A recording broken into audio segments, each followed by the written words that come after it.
আসসালামু আলাইকুম, কেমন আছেন সবাই? টেক্সট অ্যান্ড টেলস উইথ সালমার একটি নতুন পর্বে আপনাদের সবাইকে অনেক অনেক আমন্ত্রণ জানাই। আশা করছি কাছে দূরে যে যেখান থেকে আমাকে দেখছেন সবাই আল্লাহর রহমতে অনেক ভালো আছেন। আলহামদুলিল্লাহ, আল্লাহর রহমত আপনাদের সবার দোয়ায় আমিও আমার পরিবার ভালো আছি। আজকে একটু হাতে সময় নিয়ে চলে এসেছি আমার রুমের চেস্ট অফ ড্রয়ারের উপরটা গোছাবো এবং একটা ড্রয়ার গুছিয়ে নিব। অনেকদিন থেকেই ভাবছিলাম আমার একটা হেজাবের জন্য আলাদা ড্রয়ার রেডি করেছি, সেটাকে একটু ভালো করে গোছগাছ করতে হবে। সময় সুযোগ পাচ্ছিলাম না বলে করতে পারছিলাম না। আজকে যেহেতু সময়টা পেয়েছি সেটা করব। ওরে আল্লাহ, এই একটা কাপড় বেছাতে আমার কি পরিমাণ সময় লাগছে, বারবার চলে আসছে। না, চেস্ট অফ ড্রয়ারের একটা কভার কিনতে হবে। দেখি কবে কিনি, কখন কিনি। কিছু কিছু সময় কাজ করতে গেলে মনে পড়ে আমার এটা কেনা দরকার, ওটা কেনা দরকার, এটা কেনা জরুরি, কিন্তু পরে আর মনে থাকে না। আর আমি আসলে অনলাইনে শপিং করতে অনেক বেশি স্বাচ্ছন্দ্য বোধ করি। মাঝে মাঝে যে ঠকি না তা বলবো না, তবে পরিচিত জনদের কাছ থেকে যখনই কোনো কিছু কিনি আলহামদুলিল্লাহ ভালো জিনিসটাই পাই। তবে আজকাল অনেক সময় মনে হয় অনলাইন নয়, অফলাইনে গিয়ে কোনো একটা শপিং মলে গিয়ে জিনিসপত্র হাত দিয়ে ধরে দেখে কিনতে আসলে আলসেমি ভর করছে। কোথাও যেতে ইচ্ছে করে না, এই গরমে কাপড় পরতে ইচ্ছে করে না। বাচ্চাদের নিয়ে দৌড়াদৌড়ি করবার পর নিজের জন্য আলাদা একটু সময় বের করা হয় না। তো আপনাদের সাথে গল্প করতে করতে চেষ্টাটার উপরটা মোটামুটি গোছানো শুরু করেছি। সব সময়ই আপনাদের সাথে যখনই আমি এইটা গোছানো শুরু করি, কোনো না কোনো একটা আমি ইনডোর প্ল্যান্ট এখানে রাখি। আজকেও তার ব্যতিক্রম নয়, আজকেও তাই রেখেছি। সাথে আমার রেগুলার ইউজের যে কসমেটিক্সগুলো আছে সেগুলোকে এটার উপরে রাখছি। দেশে আসার পর আসলে আমি কোথাও বেড়াতে যাইনি, আপনারা খেয়াল করেছেন কিনা দেখেন। ঢাকার বাইরে আমি কখনো পা দিইনি, এবং এটা নিয়ে সেদিন আমরা অনেক আলোচনা করলাম, আমি আমার দুই মেয়ে। ভুটানে থাকতে একটা সময় ছিল যখন প্রত্যেকটা ছুটিতে মাসে একবার করে হলেও আমরা থিম্পুর বাইরে কোথাও বেড়াতে যেতাম, কিংবা থিম্পুর ভিতরেই কোথাও বেড়াতে যেতাম। আর গার্লস ডে আউট ব্যাপারটা তো আমরা খুব এনজয় করতাম, দুই মেয়ে আর আমি মিলে সারাদিন কোথাও না কোথাও বেড়ানো, কফি খাওয়া, বাইরে খাওয়া দাওয়া করা, তারপর ফিরে আসা। এখন যেন কোনোভাবেই এই কাজটা হচ্ছে না। তো সেদিন আমার ছোটো মেয়ে বলল, তুমি কি বলতে পারো বাংলাদেশে এসে আমরা ঢাকার বাইরে কোথাও গিয়েছি কিনা, কিংবা আমাদের কোনো গার্লস ডে আউট সেভাবে হয়েছে কিনা, কিংবা আমরা তিনজন মিলে কোনো পার্লারে গিয়ে লম্বা সময় সময় কাটিয়েছি কিনা। তো চিন্তা ভাবনা করে দেখলাম না, সেরকম কোনো কিছু হয়নি। প্ল্যানিং চলছে, খুব শিগগিরই আমরা তিনজন একটা গার্লস ডে আউট করবো এবং আপনাদের সাথে অবশ্যই শেয়ার করব। ওদিকের কাজ কিছুটা গুছিয়ে নিয়ে এখানে রান্না বসিয়ে আবার চলে যাচ্ছি। আজকে রান্না করছি শুটকি দিয়ে আলু দিয়ে ভুনা ভুনা করে। এই রান্নাটা আমার মেয়ের খুব পছন্দ। আর এই পাশে লাউ দিয়ে টাকি মাছ দিয়ে। রান্নাগুলো আসলে শেষের দিকে, আমি আপনাদের সাথে পুরো রান্না আসলে শেয়ার করছি না, যেহেতু আমাকে দুই সাইডের কাজ একসাথে করতে হচ্ছে, সেই জন্য সেভাবে একেবারে দাঁড়িয়ে থেকে পুরো রান্না শেয়ার করবার মতন সময় একেবারেই পাইনি। তো ভাবলাম যেটুকু করেছি রান্না সেটাই না হয় একটু করে আপনাদের সাথে শেয়ার করে দিই। আর এগুলো রান্নাগুলো শেষ করে আবার আমি চলে যাব আমার যে চেস্ট অফ ড্রয়ারটা সেটাকে গোছগাছ করতে। আমার চেস্ট অফ ড্রয়ারের একটা পার্টকে আমি রেখেছি আমার সমস্ত হিসাব ঠিকঠাক করে রাখার জন্য, কিন্তু সেখানে কখনোই সব কিছু ঠিক মতন থাকে না। মাঝে মাঝে আমার মেয়েরা হিসাব এসে টান দিয়ে নিয়ে চলে যায়, এটা করে সেটা করে, এত লণ্ডভণ্ড হয়ে গেছে। তো ভাবলাম আজকে এটাকে একটু ঠিকঠাক মতন গোছাই।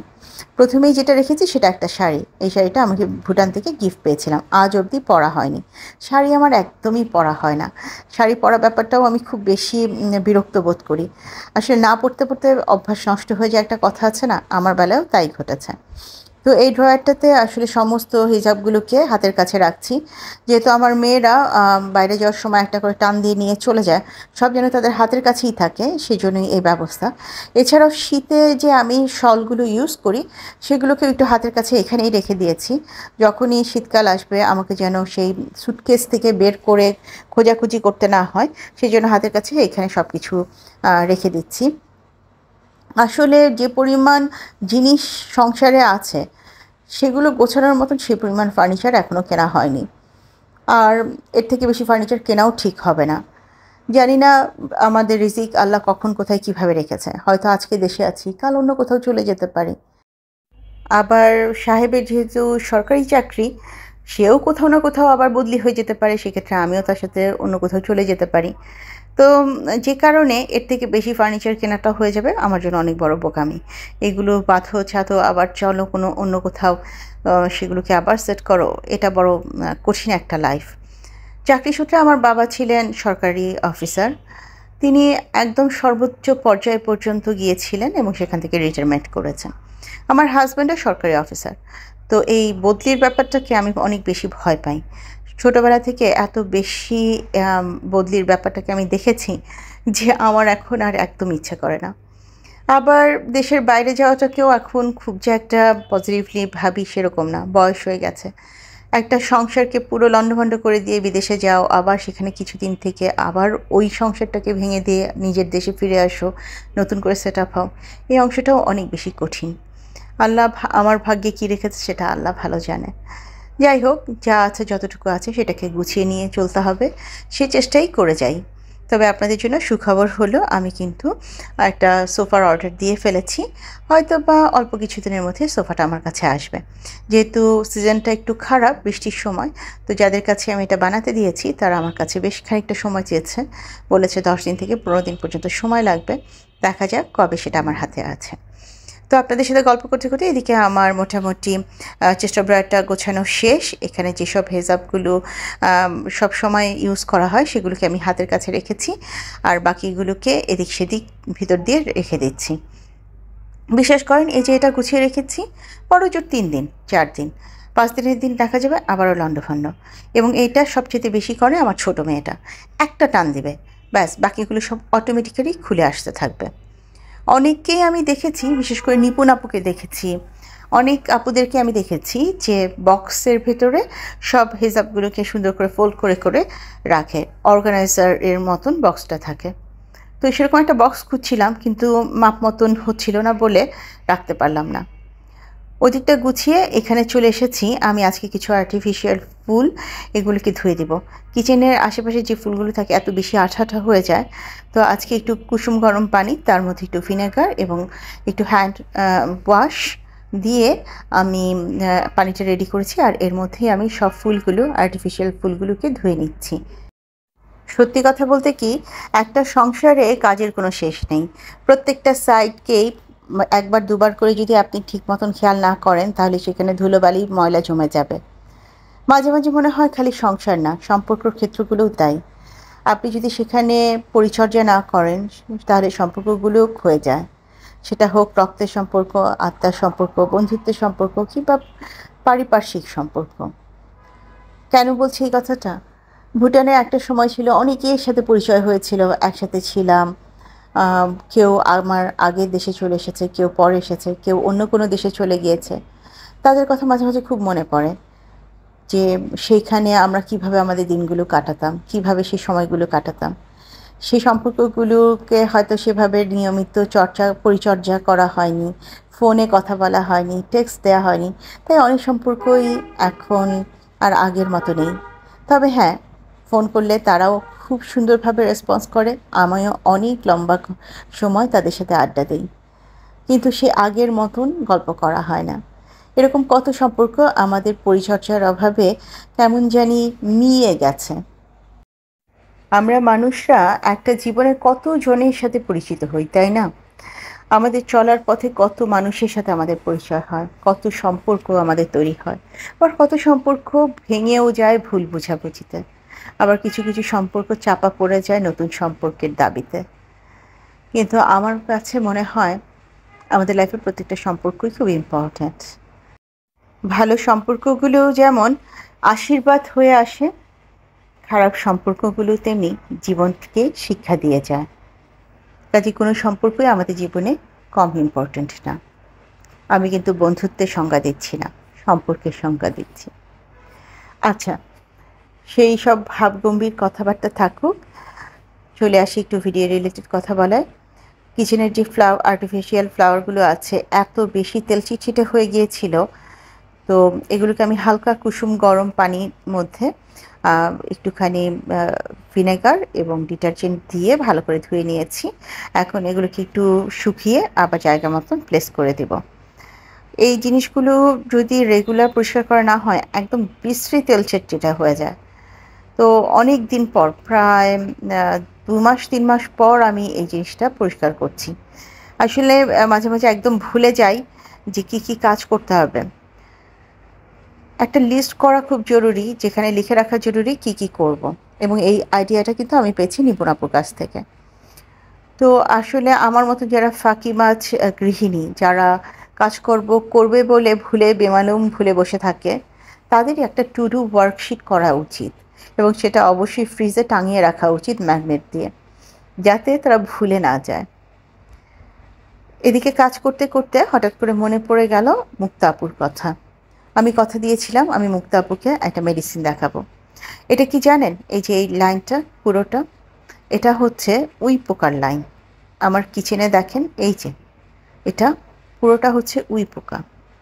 সেদিন আমি মুক্তা আপুর ভিডিওতে দেখলাম সে এই ব্যাপারটা নিয়ে অনেক বেশি সাফার করছে। এটা কোন অংশটা জানেন? এটা হচ্ছে আমার বেডরুমে থেকে বারান্দায় যাওয়ার পথে যে থাই গ্লাসটা আছে সেটা। তো এখানে আমি একটা মেডিসিন ইউজ করছি, সেই মেডিসিনটাই আমি আপনাদের সাথে শেয়ার করে দিচ্ছি। আমার এই বাসাটা প্রায় ১৫ বছরের পুরানো এবং চারিপাশ থেকে এরকম লম্বা লম্বা লাইন বের হয়েছে উই পোকার। তো আমি যেটা দেখে খুব বেশি মন খারাপ করেছি, আমার নতুন ফার্নিচার, দেশে আমার সংসারের সব ফার্নিচারই কম বেশি নতুন কেনা। তো এই ফার্নিচারগুলোতে যদি এখন এরকম উই পোকা কিংবা ঘুণে ধরে তাহলে তো সত্যি খুব মন খারাপ করার মতন বিষয়। আমি এটাকে প্রথমে ঘুণ ভেবেছি, পরে বুঝতে পারলাম এটা ঘুণ না, উই পোকা। কারণ এই জিনিসগুলো বের হয়ে আসছে সিমেন্টের ভিতর থেকে। তো আমাকে এই মেডিসিনটা আমার বাড়িওয়ালি দিয়েছে। তিনি বলেছে এই মেডিসিনটা মুখের এক মুখ, ওই যে ওখানে যে একটা ছোট্ট কৌটা আছে, মানে 100 ml পানির সাথে মিলিয়ে তারপরে স্প্রে করতে। তো এই এক মুখ এইখানে যে আমি এটা আসলে একটা ছোট্ট স্প্রে বোতল নিয়েছি, যেটার মধ্যে হ্যান্ড স্যানিটাইজার থাকে এরকম।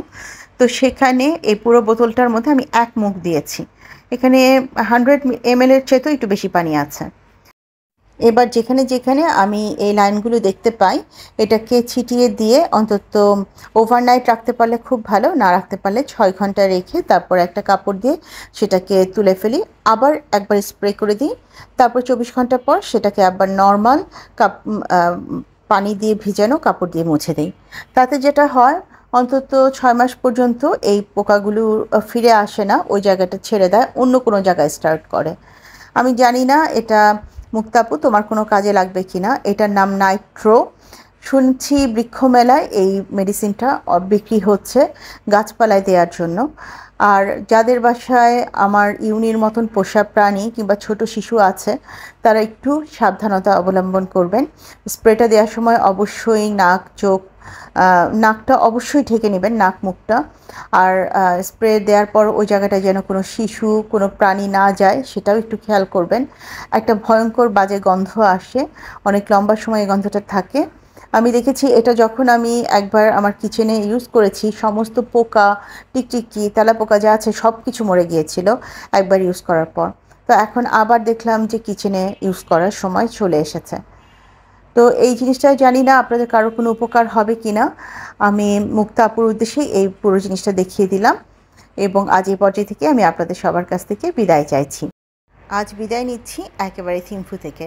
থিম্ফুতে সিচু শুরু হয়েছে, সিচু মানে ওদের নববর্ষ। তো এই জায়গাটার অনেক ভিডিও আমার কাছে ছিল, আজকে একজন শেয়ার করাতে আবার আপনাদের সাথে একটু শেয়ার করে দিলাম। নতুন বন্ধু, পুরনো বন্ধু, যে যেখান থেকে আমাকে এত লম্বা সময় ধরে দেখলেন কিংবা শুনলেন, ভিডিওর কোনো অংশ ভালো লেগে গেলে কাইন্ডলি লাইক, কমেন্ট, শেয়ার এবং সাবস্ক্রাইব করে আমাকে এগিয়ে যেতে সাহায্য করবেন। যারা প্রথমবারের মতো দেখলেন, ভিডিও ভালো লেগে গেলে বন্ধু হয়ে পাশে থেকে যেতে পারেন। আপনাদের সবার সাথে দেখা হবে আগামী পর্বে। আজ এখানেই বিদায় নিচ্ছি। সবাই অনেক বেশি ভালো থাকবেন। আল্লাহ হাফেজ এবং আসসালামু আলাইকুম।